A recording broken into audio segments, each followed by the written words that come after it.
Chapter 1. And so it begins. After a lifetime of soul searching and seeking the truth on why we all exist, I had to take time to block out distractions and focus on God. There was a time I was confused about the correct spiritual path to take. I studied Buddhism, Catholicism, Hinduism, Islam, New Ageism, the occult, and Scientology.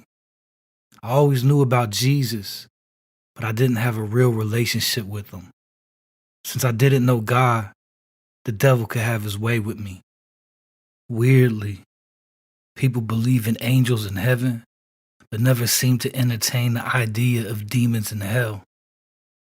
I was one of those individuals, but it just all started to click at some point. It became apparent that nothing in the entertainment industry was positive or encouraging. It all seemed to be negative. I was conscious that video games were all about violence, death, and killing.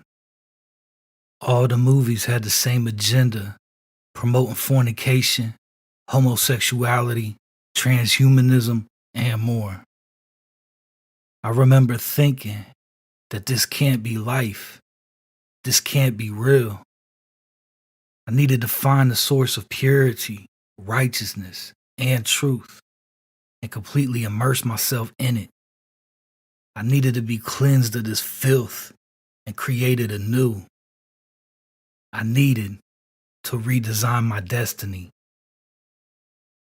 I never met my birth mother because my parents split up before I could walk or talk. In the 80s, my father moved from Miami, Florida to Zanesville, Ohio, and my mother became a mystery. My life's beginnings were a blur, and I don't remember much, except that I was bounced around from house to house to be babysat by different people. I thought I was an only child until one day, when I was about 4 years old, my father had a 6-year-old girl with him. He said she was my sister. She didn't speak English at that time. My father was an immigrant from Chiapas, Mexico, and met my mother in Mexico City. They were both runaways.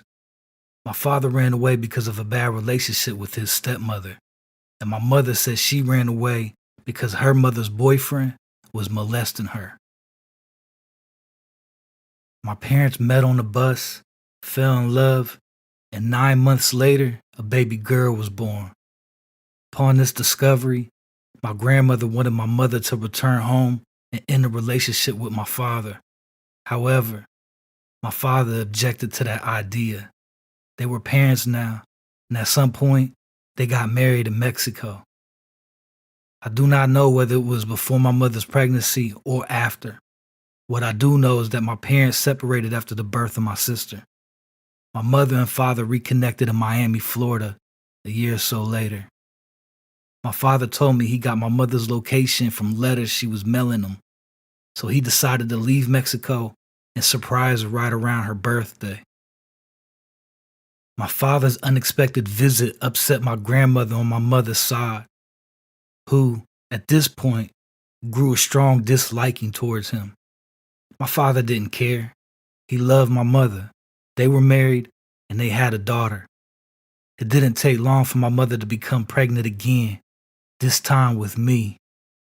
Once my grandmother found out my mother was pregnant, she demanded an abortion. Ironically, by a strange turn of events, when my grandmother took my mother to the hospital to inquire about my abortion, my grandmother